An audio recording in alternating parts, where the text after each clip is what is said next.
प्राचीन पौराणिक कथाओं में से लिखे एक कथा के अनुसार एक दिन माँ लक्ष्मी लोगों की पूजा देखने के लिए सूर्योदय की पूजा से पहले ही मंदिर से बाहर चली गई।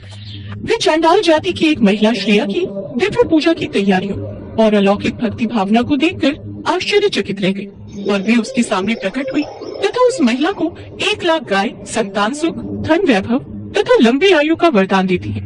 चांडाल नामक एक समुदाय जो शवों को ठिकाने लगाकर अपना जीवन यापन करता था, सबसे अधिक बहिष्कृत समुदाय था। बलराम जी को माता लक्ष्मी का चांडाल जाति की स्त्री के घर जाना अच्छा नहीं लगा और वे माँ लक्ष्मी जी से नाराज हो गए। ये देवी लक्ष्मी चांडाल समुदाय से मिलने गई है, जो समाज से दूषित है। अब लक्ष्मी मंदिर में प्रवेश नहीं कर सकती। भैया, इस बार लक्ष्मी को माफ कर दो। मैं लक्ष्मी को समझाऊंगा कि वो आगे से ऐसा ना करे। लक्ष्मी की भूल क्षमा योग्य नहीं है। अगर तुमने लक्ष्मी को मंदिर में प्रवेश करने दिया तो मैं मंदिर छोड़कर चला जाऊंगा। मैं मंदिर में प्रवेश नहीं करूंगा। बलराम जी अपनी बात पर अड़े रहे और कहा कि अगर जगन्नाथ जी ऐसा नहीं करेंगे तो वो मंदिर में प्रवेश नहीं करेंगे। जगन्नाथ जी अपने भाई के बहुत आज्ञाकारी थे, इसलिए उन्होंने लक्ष्मी को बुलाया और बताया कि बलराम के आदेश के अनुसार उन्हें मंदिर में जाने की अनुमति नहीं है। लक्ष्मी, बलराम भैया तुम पर बहुत क्रोधित है क्योंकि तुम चांडाल समुदाय के लोगों से मिलकर आई हो, इसलिए वो चाहते हैं कि तुम मंदिर में प्रवेश न करो, अन्यथा वो मंदिर में प्रवेश नहीं करेंगे। स्वामी, आपके ऐसे शब्दों से मुझे बहुत दुख पहुंचा है। विवाह के समय आपने पिताश्री से वादा किया था कि आप मेरे अपराधों को क्षमा कर देंगे, और फिर ये कोई पाप या अपराध नहीं है, फिर भी मेरे साथ ऐसा व्यवहार किया जा रहा है। आप मेरा अपमान कर रहे हैं। मैंने अपने भक्तों पर दया की है, उनके दुखों को दूर किया है। यह मेरा अपराध नहीं है। मेरे लिए मेरे सभी भक्त बराबर हैं। मैं अपने अपमान के लिए आपको और बलराम जी को कभी क्षमा नहीं करूंगी। माँ लक्ष्मी बहुत क्रोधित हुई। उन्होंने जगन्नाथ जी और बलराम जी को 12 सालों तक इतना गरीब रहने का श्राप दिया कि वे भोजन तक भी प्राप्त न कर सके। जगन्नाथ जी का भोजन भंडार, रत्न भंडार सब कुछ गायब हो गया। दोनों भाइयों ने भिक्षा मांगी ताकि वे अपनी भूख शांत कर सके, परंतु वे जिस घर का भी भोजन खाते उस घर का भोजन समाप्त हो जाता, इसलिए लोगों ने उन्हें भिक्षा देना भी बंद कर दिया। माता लक्ष्मी के क्रोध में दिए गए श्राप के कारण भगवान जगन्नाथ और बलराम जी कई वर्षों तक भूखे रहे। 12 साल तक भटकने और हर दरवाजे पर जाने के बाद दोनों भाइयों ने देखा कि कुछ लोग एक दिशा से आ रहे थे। उनके चेहरे पर संतुष्टि थी। पूछताछ करने पर भाइयों को एक घर के बारे में पता चला जो भोजन दान कर रहा था, और उन्होंने चांडाल समुदाय क्षेत्र की ओर इशारा किया। लगता है उस घर से कोई दान प्राप्ति हो रही है, हमें भी उस ओर चलना चाहिए। हो सकता है हमें कुछ खाने को मिल जाए। हाँ भैया, चलो हम उस ओर देखते हैं। दोनों भाई उस दिशा में आगे बढ़े। गृह स्वामी उन्हें भोजन कराने में प्रसन्न था, लेकिन चूंकि ये चांडालिनी का घर था, इसलिए बलराम चांडालिनी के हाथ का बना खाना नहीं खाना चाहते थे, बल्कि उन्होंने भोजन सामग्री और खाना पकाने की सुविधा की मांग की ताकि वे स्वयं खाना बनाकर खा सके। भगवान बलराम की मांग के अनुसार उनके लिए भोजन की तैयारी की गई। खाना बनाने की तैयारी पूरी होने के बाद बलराम नहाने चले गए और उन्होंने जगन्नाथ जी से खाना बनाने को कहा। इस बीच जगन्नाथ जी ने खाना बनाना शुरू कर दिया, लेकिन वे खाना बनाने के लिए लकड़ियां नहीं जला पा रहे थे। बलराम जी खुशी खुशी खाना बनाने के बारे में सोच रहे थे, लेकिन उन्होंने देखा कि जगन्नाथ जी ने कुछ भी नहीं बनाया है। तुमने तो अभी तक भोजन बनाने के लिए लकड़ियां भी नहीं जलाई है। मैं स्नान करके लौट भी आया। भैया, मैं बहुत देर से आग उत्पन्न करने की कोशिश कर रहा हूँ, किंतु लकड़ियों में आग लग ही नहीं रही। ये सब भूख से हो रहा है। भूख के कारण तुम्हारे हाथों की शक्ति क्षीण हो गई है। लाओ, लकड़ियां मैं जला लेता हूँ। बलराम जी ने लकड़ियां जलाने की कोशिश की, पर लकड़ियां उनसे भी नहीं जल रही थी और कुछ देर बाद कमरे में धुआं भर गया। इससे दोनों भाइयों की आंखों में जलन होने लगी। आंखों से पानी निकलता देख वे कमरे से बाहर निकल आए। भैया, लगता है लकड़ियां गीली थी, तभी धुआं पकड़ गया। हमें भिक्षा में पका हुआ भोजन ही ले लेना चाहिए। कम से कम हमारी भूख तो शांत होगी, नहीं तो ये भोजन भी हाथ से चला जाएगा। हाँ, अब तो हमारे पास और कोई रास्ता भी नहीं है। ठीक है, हम उस घर से पका हुआ भोजन लेते हैं। तब भगवान जगन्नाथ और भगवान बलराम ने घर के मालिक से पका हुआ भोजन मांगा। घर के मालिक ने सहमति जताई और नौकरों से उन्हें भोजन परोसने को कहा। जब उन्होंने खाना शुरू किया तो उन्हें यह बहुत स्वादिष्ट लगा। वास्तव में उन्हें भोजन वैसा ही लगा जैसा माता लक्ष्मी मंदिर में पकाती थी। भगवान जगन्नाथ और बलराम को एहसास हुआ कि यह लक्ष्मी जी ही है जो इस घर के भीतर निवास करती है। हमें लक्ष्मी से क्षमा मांगनी चाहिए। हमने लक्ष्मी के साथ बहुत गलत किया। आप ठीक कह रहे हो भैया, हम लक्ष्मी से क्षमा मांगेंगे। बलराम जी और जगन्नाथ जी को भोजन उसी घर से प्राप्त हुआ जिस घर को उन्होंने दूषित कहा था। आज उसी घर में उनकी 12 वर्षों की भूख मिटी थी। बलराम जी और जगन्नाथ जी दोनों को अपनी भूल का एहसास हुआ। वे लक्ष्मी जी के पास गए और उनसे क्षमा मांगी तथा उन्हें मंदिर ले आए। वास्तव में यह सब लीला जगन्नाथ जी, बलराम जी और लक्ष्मी जी के द्वारा रची गई थी।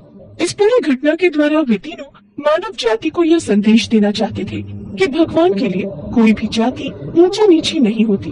उनके लिए सभी भक्त एक समान है।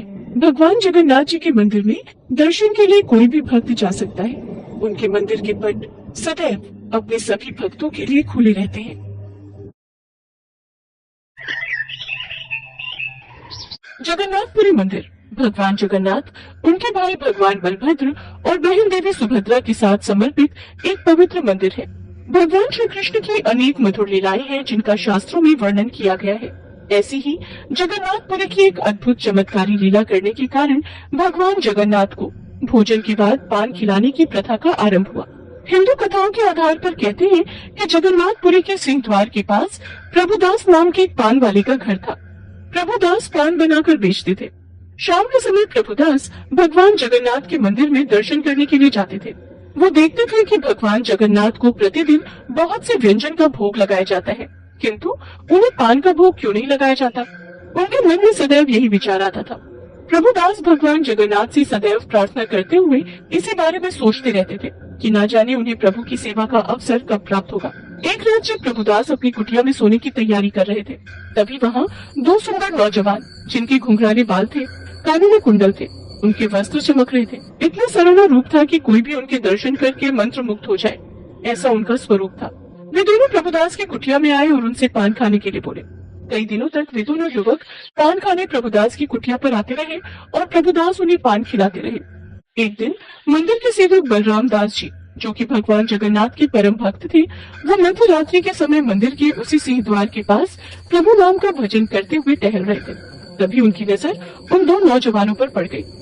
अरे, ये दो नौजवान कौन है जो इतनी रात में प्रभुदास की कुटिया से निकल रहे हैं? इन्हें पहले तो मंदिर के आसपास नहीं देखा। उस दिन तो बलराम दास ने इस ओर ध्यान नहीं दिया, पर अब तो रोजाना ही बलराम दास की नजर उन पर पड़ने लगी। अब उन्होंने पूछना ही उचित समझा और प्रभुदास की कुटिया में गए और उन नौजवान युवकों के आने के बारे में पूछा। तब उन्हें पता चला कि प्रभुदास तो उन्हें बिना दाम के ही रोजाना पान दे रहे हैं। बलराम दास जी, इसका कारण तो मुझे भी नहीं पता। न जाने उनके सलोने रूप में ऐसी क्या बात है कि मैं उनसे अपनी नजरें हटा ही नहीं पाता, और उनके मनमोहक रूप को देखकर मैं उसमें खो जाता हूँ और उनसे दाम लेना भूल जाता हूँ। और इतनी देर में वो दोनों युवक कब गायब हो जाते हैं, मुझे इस बात का आभास ही नहीं होता। बलराम दास प्रभुदास की बातों को सुनकर हैरान रह गए और बोले, अरे प्रभुदास, तुम्हारी बातों को सुनकर मैं हैरान हूँ। इतने दिनों से तुम उन युवकों को पान खिला रहे हो और उसके बदले दाम भी नहीं लेते हो। ये तो मैं पहली बार सुन रहा हूँ कि दुकानदार अपना सामान बिना दाम लिए ही किसी अनजान को दे रहा है। ऐसे में तो तुम्हारा कितना नुकसान हो जाएगा प्रभुदास। कह तो आप ठीक रहे हैं बलराम दास जी, मैंने तो इस बारे में सोचा ही नहीं। अब मैं क्या करूं? करना क्या है? अगर कल अब वो दोनों युवक पान खाने के लिए आए तो तुम उनसे दाम मांगना। यदि वो ना दे तो बदले में उन दोनों की चादर बंधक के रूप में अपने पास रख लेना और कहना कि जब तक वो दाम नहीं देंगे उन दोनों की चादर आपके पास रहेगी। बलराम दास जी की बात प्रभुदास को जच गई। अगले दिन दोनों युवक फिर से आए तो उन्हें पान देने के पश्चात प्रभुदास ने उनसे बदले में दाम मांगा। तुम दोनों इतने समय से पान खाकर जा रहे हो, पर मुझे याद ही नहीं रहता कि मैंने तुमसे दाम भी लेना है। आज तुम मुझे दाम दिए बिना नहीं जा सकते। मैंने तुम्हें बहुत दिनों तक ऐसे ही बिना दाम लिए पान दिया है, पर हमारे पास अभी धन नहीं है। कल हम आएंगे तो ढेर सारा धन ले आएंगे। अभी हमें जाना है। नहीं, मैं तुम दोनों को ऐसे नहीं जाने दूंगा। अब तो मुझे दाम तो देकर ही जाना पड़ेगा, नहीं तो मैं तुम दोनों को यहाँ से नहीं जाने दूंगा। ऐसा कैसे हो सकता है? हमारा जाना अति आवश्यक है। हम तुम्हें कल बहुत सारा धन ला कर देंगे, हम पर विश्वास करो। तो ठीक है, अगर तुम दोनों बिना दान दिए अभी जाना चाहते हो तो तुम दोनों को अपनी चादर मेरे पास रखनी होगी। कल जब तुम दाम लेकर आओगे मैं तुम दोनों को तुम्हारी चादर वापस कर दूंगा। हाँ। और फिर प्रभुदास के कहने पर उन दोनों युवकों ने अपने अपने कंधे से चादर उतार कर प्रभुदास को दे दी और फिर वहाँ से चले गए। अगले दिन जब भगवान जगन्नाथ के मंदिर के द्वार खुले तो पुजारी जी हैरान रह गए। भगवान जगन्नाथ और बलभद्र जी के ऊपर से श्वेत चादर गायब थी। ये देखकर पुजारी बाबा हैरान रह गए कि रात में जो चादर भगवान को उड़ाई थी वो गायब कैसे हो गई। ये बात चारों ओर फैल गई और राजा प्रताप रुद्रदेव तक पहुंची। उन्होंने जितने भी मंदिर के सेवक हैं उन्हें दंड देने के लिए बुलाया। अब भगवान अपने भक्तों को कैसे दंड मिलने दे सकते थे? भगवान जगन्नाथ ने बलराम दास जी के स्वप्न में दर्शन दिए और उन्हें सारी बात कही। बलराम दास जी उठे और उन्होंने राजा प्रताप रुद्रदेव के पास जाकर सपने की सारी बात बताई। राजा प्रताप रुद्रदेव ये सुनकर हैरान रह गए और उन्होंने आदेश दिया, बलराम दास जी, आज के बाद मंदिर में भगवान के भोजन के पश्चात पान खिलाने की प्रथा शुरू की जाए।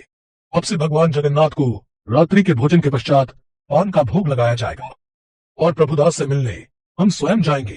राजा प्रताप रुद्रदेव प्रभुदास से मिलने उसकी कुटिया में जाते हैं। प्रभुदास को जब इस बारे में पता चलता है तो उसकी आंखों से अश्रु की धारा बहने लगती है। उन्होंने साक्षात भगवान जगन्नाथ और भगवान बलभद्र के दर्शन किए थे, उन्हें पान खिलाया था। उनकी प्रार्थना भगवान जगन्नाथ ने सुन ली थी और भोजन के पश्चात पान को ग्रहण किया था। इसके पश्चात भक्त प्रभुदास स्वयं भगवान जगन्नाथ और भगवान बलभद्र को वो चादर उड़ाने जाते हैं। सब लोग प्रभुदास की भक्ति देखकर हैरान रह जाते हैं कि उन्होंने कितने अच्छे कर्म किए जो उन्हें साक्षात भगवान के दर्शन। कहा जाता है उस दिन से लेकर आज तक भगवान जगन्नाथ के मंदिर में रात्रि के भोजन के पश्चात पान खिलाने की प्रथा है। भगवान जगन्नाथ के चमत्कार जिनका जितना वर्णन किया जाए उतना ही कम है। और फिर प्रभु तो अपने भक्तों के प्रेम के एक निवाले से भी प्रसन्न हो जाते हैं। कहते हैं भक्त यदि प्रेम पूर्वक प्रार्थना करता है तो ईश्वर तक वो प्रार्थना अवश्य पहुंचती है। इसलिए हमें सदैव ईश्वर का स्मरण करते रहना चाहिए। तो भक्तों को किसी भी रूप में दर्शन देकर भगवान भक्तों का उद्धार कर देते हैं।